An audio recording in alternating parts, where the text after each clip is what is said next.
욥기 9장 25절로 35절까지 저와 여러분들이 교독합니다. 나의 날이 경주자보다 빨리 사라져버리니 복을 볼 수 없구나. 그 지나가는 것이 빠른 배 같고 먹이에 날아내리는 독수리와도 같구나. 가령 내가 말하기를 내 불평을 잊고 얼굴빛을 고쳐 즐거운 모양을 하자 할지라도 내 모든 고통을 두려워하오니 주께서 나를 죄 없다고 여기지 않으실 줄을 아나이다. 내가 정죄하심을 당할진대 어찌 헛되이 수고하리이까. 내가 눈 녹은 물로 몸을 씻고 잿물로 손을 깨끗하게 할지라도 주께서 나를 개천에 빠지게 하시리니 내 옷이라도 나를 싫어하리이다. 하나님은 나처럼 사람이 아니신즉 내가 그에게 대답할 수 없으며 함께 들어가 재판을 할 수도 없고 우리 사이에 손을 얹을 판결자도 없구나. 주께서 그의 막대기를 내게서 떠나게 하시고 그의 위엄이 나를 두렵게 하지 아니하시기를 원하노라. 다 같이 그리하시면 내가 두려움 없이 말하리라. 나는 본래 그렇게 할 수 있는 자가 아니니라. 아멘. 너무나 작은 존재인 인간이라는 제목으로 말씀을 드립니다.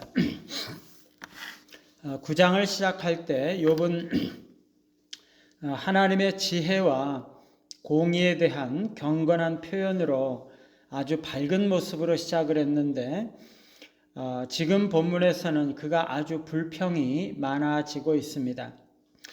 그는 인간이 너무나 미약하고 제한된 존재이고 너무나 크시고 능력이 많으신 하나님 앞에서 결코 맞서서 논쟁할 수조차 없는 작은 존재라는 것을 깨닫고 인간의 미약함에 대해서 세 가지 불평을 하고 있습니다.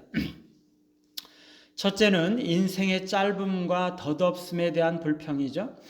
욥은 나의 날이 경주자보다도 더 빠르다. 즉 단거리 육상 선수보다도 더 빨리 사라져버린다고 말하고 있습니다. 자기에게 좋은 날이 당도했다고 생각을 했는데 그것을 제대로 느끼기도 전에 갑자기 사라져버리고는 되돌아오지 않는 것이죠. 하나님께서 나의 좋은 날에 너무나 큰 축복을 주셨다고 생각을 했는데 그 복을 누리거나 즐기기도 전에 금방 그런 날이 지나가 버리고 마는 거죠. 욥은 자신의 인생이 빠르게 지나가는 배와 먹이를 찾아서 집으려고 하늘에서부터 재빨리 날아 내려오는 독수리에 비유를 하고 있습니다. 재빨리 항구를 떠나버린 배는 그 자취도 흔적도 없이 사라져버리고 마는 거죠. 공중에서 날아다니는 독수리도 그 자취조차 없이 사라져버리고 마는 것입니다. 이와 같이 욥은 자신이 그렇게 형통했던 날들이 자취도 없이 사라져버리고 남아있지 않다라고 말하고 있습니다. 이것에 비해서 하나님은 얼마나 영구하고 영원하신 분이신지요. 그분은 전에도 계시고 지금도 계시고 영원히 살아계시는 분이시죠. 그분은 천년이 하루 같고 하루가 천년 같으신 분이십니다. 그분은 변함도 없으시고 회전하는 그림자도 없으신 분이시죠. 하나님은 영원히 살아계시는 분이심에 반해서 인간은 너무나 금방 사라져버리는 존재라는 것입니다. 우리가 이 세상에서 아무리 많은 영화를 누릴지라도 그것은 잠깐 후면 흔적도 없이 사라져버리고 마는 거죠. 우리 인생이 누리는 세월의 향락은 너무나 허망한 것입니다. 너무나 금방 사라져버리고 마는 것이기 때문에 너무나 덧없는 것이죠. 그러므로 우리는 기대와 복을 이 땅에 있는 것, 이 세상의 어떤 것들에 두는 것은 너무나 어리석은 것이죠. 우리는 영원한 하늘에 있는 복과 유산을 사모하고 기대하고 살아야 하는 것입니다. 두 번째는 하나님의 정죄하심에 대한 불평입니다. 욥은 이 땅에서 당하는 고난으로 인해서 원망과 불평을 잊고 위로를 얻으려고 노력하지만 그는 여전히 두려움으로 가득 차 있는 것을 발견하게 됩니다.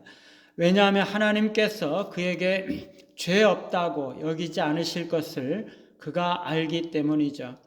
그는 아무리 깨끗하게 살고 아무리 의롭게 살았더라도 지금 당하고 있는 그의 환난이 매우 오래 계속되고 매우 급속히 불어나고 있는 상황을 볼 때 하나님께서 그 속에서 그를 구원해 주시고 형통한 상태를 회복해 주시고 그의 무죄함을 확증해 주실 것이라는 그런 기대를 결코 가질 수가 없는 것이죠.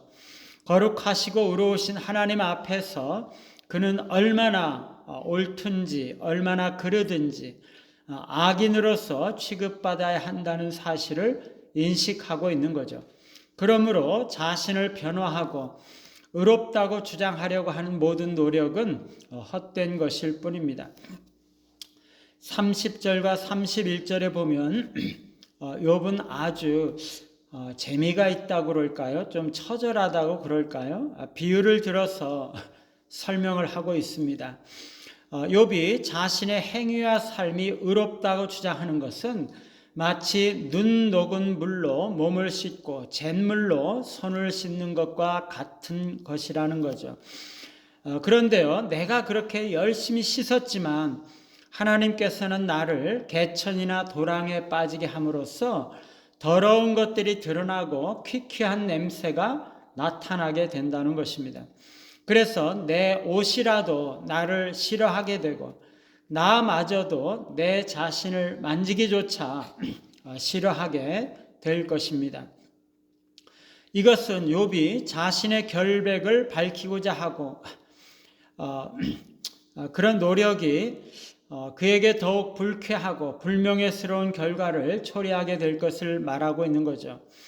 하나님 앞에서 아무리 자신의 결백을 주장하고 옹호할지라도 하나님께서는 그를 더러운 개천에 빠진 것처럼 그에게서 더욱 많은 더러운 것들을 찾아낼 수 있을 거라는 사실입니다. 이것은 하나님을 원망하고 있는 것으로 이해할 수도 있지만 선의의 말로도 이해할 수가 있는 거죠. 우리 인간이 자신의 의와 결백을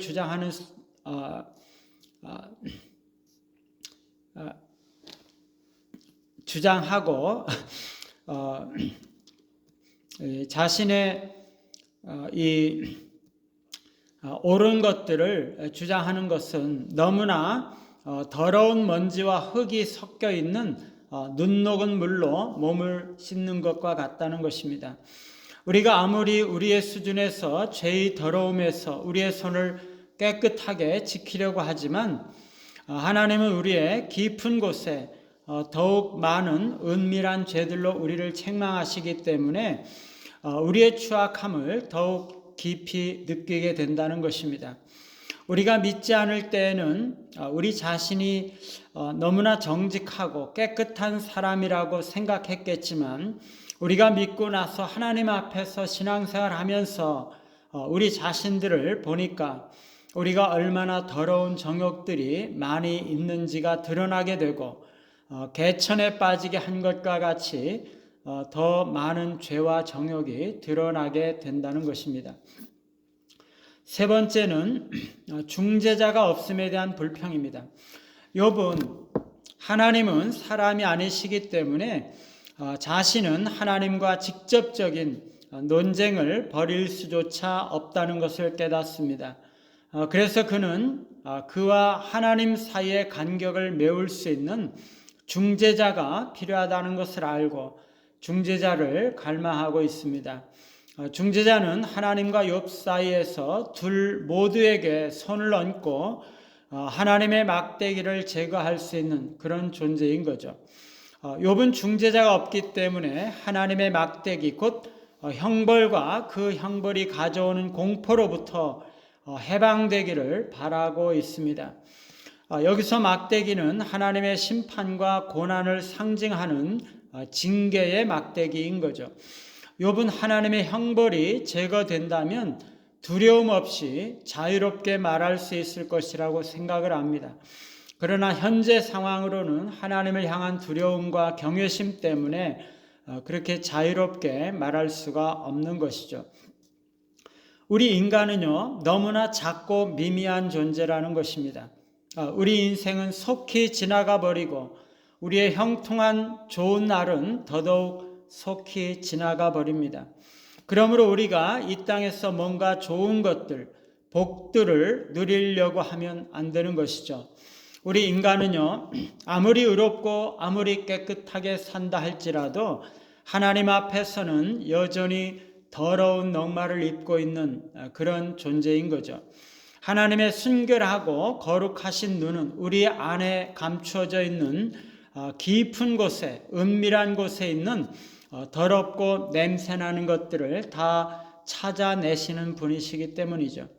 하나님은요, 우리 인간과는 다른 존재이고 우리는 너무나 미약한 존재이므로 우리는 하나님과는 변론할 수조차 없는, 상대하거나 대적할 수조차 없는 그런 미약한 존재라는 것입니다. 하나님의 심판과 징계의 막대기는 너무나 우리를 두렵게 하기 때문에 우리는 하나님 앞에 대답할 수조차 없는 그런 존재이고 중재자가 반드시 필요한 존재라는 것입니다.